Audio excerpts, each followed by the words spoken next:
South Africa's got one of the lowest rates of social mobility in the world, which begs the question, if you're born poor in this country, is it likely that you'll die poor? This is Tonight. I'm Bruce Whitfield. My guest on this cheerful subject to look at how we can change the odds for those born less fortunate. Frank Magwegwe, who is the segment CEO for Momentum Retail. Sasha Naryshkine from Vestact and Joseph Busha from JM Busha Investments. It seems likely, Sasha Naryshkine, if you're born poor in South Africa, the odds of you cracking something that gets you out of the poverty trap are minimal. What's your view? Yeah, so I mean, I guess it depends. It's actually a global question. Sure. And it probably depends whether or not you lived in the developed world and in the developing world. And probably in South Africa, we're one of those, I would say, not two unique economies, but we definitely a two-tiered economy, where the haves certainly have a massive advantage over the have-nots, simply because if you have money, you can get better medical insurance, better access to quality education. So at a global level, we do have quality education, but you've got to pay top dollar for it. And that is the only thing. You know, the founding father of our nation suggested that education... Completely. 90% odds if you're born into poverty that you'll remain in poverty through your life? 80%, 70%? How would you I'd classify like it? to think that the odds are a little bit better in a democratic South Africa nowadays. In a realistic South Africa? I like to think it's probably odds on. Okay, 50-50. 50-50. What about you, Joseph? I mean, you come from Zimbabwe, that's where you come from originally, you're in South Africa. What are the odds of somebody breaking the cycle of poverty in a single lifetime? I think they're pretty minimal, and I'll tell you why. If you look in terms of from the African perspective, including South Africa, there are two things that have happened here. You've got the transition, obviously, from colonial rule, as that is, to democratic rule. Now, the people who took over in terms of administering the wealth of the nations, for me, they're not doing any better in terms of making sure that those odds of remaining or being trapped into that cycle of poverty is reduced. So the odds are very, very, very minimal. So you could... Holding an election is a political process. It's a fairly simple thing to do. You get people stand in a queue, everybody has a vote, everybody theoretically then has a democratic freedom.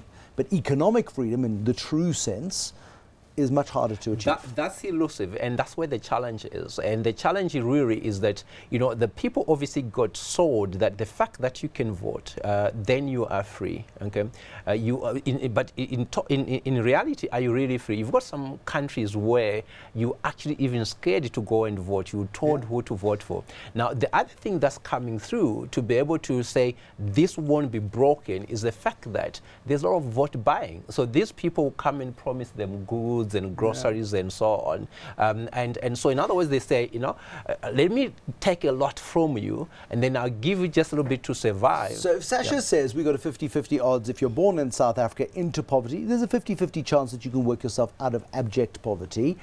My sense from you is there's an 80-20 possibility? Pretty much 20% chance that you'll be able to break. Let's meet the exception, because for every rule there is an exception. His name is Frank Magwegwe. I'll give you the short version of the story. 1993, Frank Magwegwe from Uitenhage in Eastern Cape. Works for a bit in Uitenhage, gets a job at the Kirkwood Hotel, sneaks the boss's gin and tonics and gets himself fired. Jumps onto a train, has enough money to get to Bloemfontein, sleeps rough in Bloemfontein, gets a few more bucks, comes to Joburg, stays with a distant relative who puts him out on the street. He stays on the street for 8 months, eventually befriending a hawker who gives him a break. He starts his own fruit stand. He ends up with 3, spends time at the Joburg Public Library, gets a scholarship, becomes an actuary, and is now the segment head of Momentum Retail. It's a lot to absorb in 30 seconds, but I need to do that. Are you the exception to the rule about being born in poverty, trapped in poverty, and breaking that cycle of poverty? Are you the exception, Frank? Definitely not, Bruce. So there are many Frank Magwegwes out there. I think the issue is their story, you know, hasn't been told.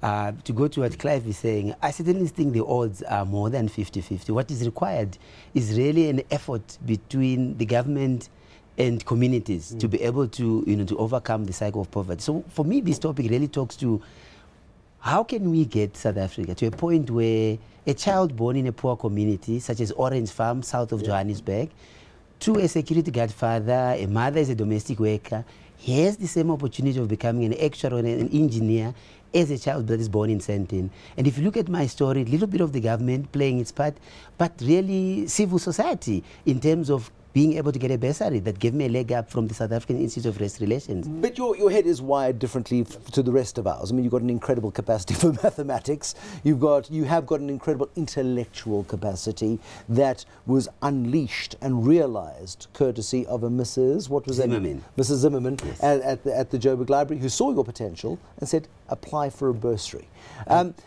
And not many kids are given that kind of break. So Sasha's point, and he makes point to Nelson Mandela, who focused very strongly on education. We then went outcomes based, and we messed it up for about 15 of the last 20 years.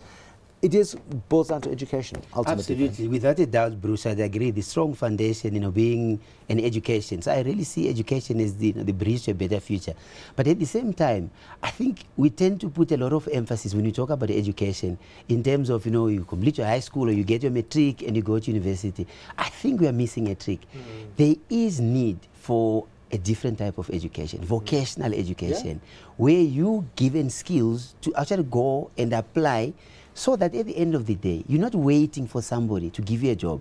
You're actually breaking that cycle of poverty within your household, within your community, by starting something. And that's what I was fortunate enough to do, to be able to start at the corner of Plain and Wanderer, a small fruit and vegetable business that really gave me a leg up. I think we need to see more of that vocational training, as opposed to everybody trying to go to university, graduate, then who's going to give me a job? Absolutely, and it's also the sense of give me a job, Sasha, which is something of a South African, I don't know, maybe it's a global thing. It is a global thing. We sit by and we go, okay, so I need a job, rather than, hey, I've got an idea to create a business. And like Frank, by the time he graduated from his fruit and veg business, he was employing 3 people who were running the stands, so he could free himself up to go to the library. It's that sense of personal empowerment which we need to grab, I suspect. But it differs on a person-by-person basis. You need to have the starting point.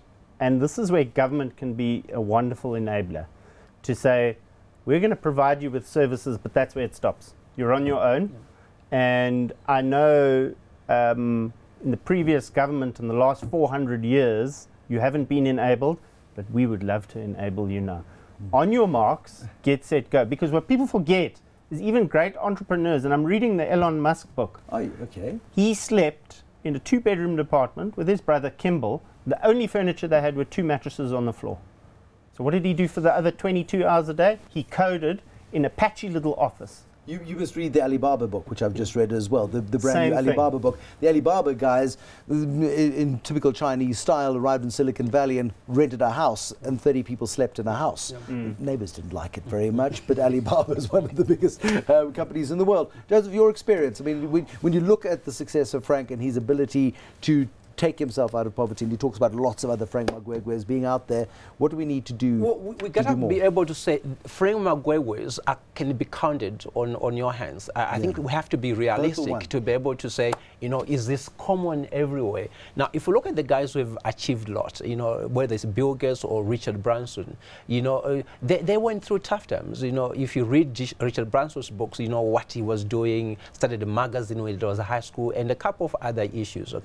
But there's always a leg up. Okay. Now, if I go back to the Zimbabwean story, because I'm from Zimbabwe. I was born now. Oh, fantastic. Welcome home, boy. That's right. So I kept adjusting his flag. No, thank you. Now, let me say that. So when the government took over in 1980, one of the key issues they focused was on education, okay, which is the foundation. And also what we call technical training, which is vocational training he's talking about. Whether you're an artisan or whatever the case is, from a life skill perspective, I believe in life skill rather than just say academic books and books and books. So what he had a life skill.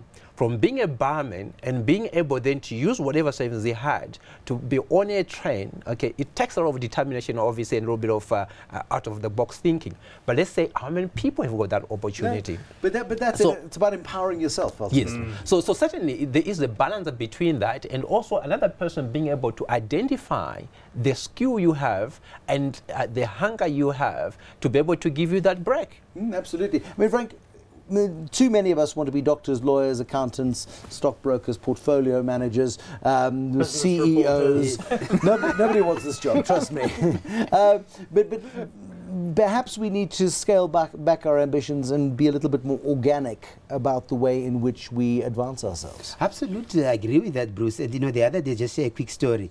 I was mesmerized when somebody came to service my daughter's piano. And I was just looking at these men working, and the thing that went in my head was the lost art of craftsmanship. Yeah. Because a lot of the time, it's engineer, it's doctor, it's portfolio manager, it's CEO. So I certainly believe that what is important is obviously setting realistic goals, having the foundation, but really holding out to a vision. Because life, as we know, there are challenges that come up and down, but sticking to that vision, like, I just believe that... But did you plan your life? Absolutely not. Yeah. All that I do when I talk now, and what I shared with the CEO at the Sleep Out, is when I look back, I connect the dots. The fact that I say to myself, I don't want to be selling fruit and vegetables forever. But that's part of the vision. I want to employ somebody else, and I want to go and think about what next can I do with them, which was quite risky at the time, and now I'm having to pay somebody 10 rands a day, and I'm kind of on sabbatical instead of being working. But at the end of the day, when I look back, it's connecting the dots and saying, wow, that decision led to this, led to that. So, and I agree with what the panel was saying, that at the end of the day, there is something that we need to have within individual, within community, that burning fire to better myself through having a leg up from government, but doing more myself. But you stayed on the streets for 8 months of your life. By month 5, you've virtually given up. Absolutely. And you understand better than the rest of us do just how hard it must be to get up in the morning and put that spring in your step and make yourself presentable to someone else. And the challenge there, Bruce, becomes how do you balance hope and despair? That's what faces you every day. People look at you, they don't know your story, you look at yourself, how did I end up in this situation? And if you don't manage that swing of emotions and you fall into despair, that's where some people who were on the street with me in the 90s, I go back to downtown Joburg, they are still there. They haven't managed to escape this condition called homelessness. So you really need to strive to remain hopeful, even though you don't know exactly how will I get out of this condition. FrankMagwegwe.com, that's your website? Absolutely. The full story is there. It's an amazing story. Go and have a look at it. Frank Magwegwe, the segment chief executive at Momentum Retail. Sasha Naryshkine from Zimbabwe, but also at Vestact. And Joseph Busha. I didn't know that about you. Oh, you're a dark horse, Naryshkine. You're a dark horse. And Joseph Busha from JM Busha Investments. Fascinating views this evening on a very thorny South African topic. But we're all in agreement that being born into poverty isn't the necessary outcome of your life. There's Frank Magwegwe. FrankMagwegwe.com. Have a look at it. Has shown us all. There'll be more discussions tomorrow. Right now, good night and goodbye.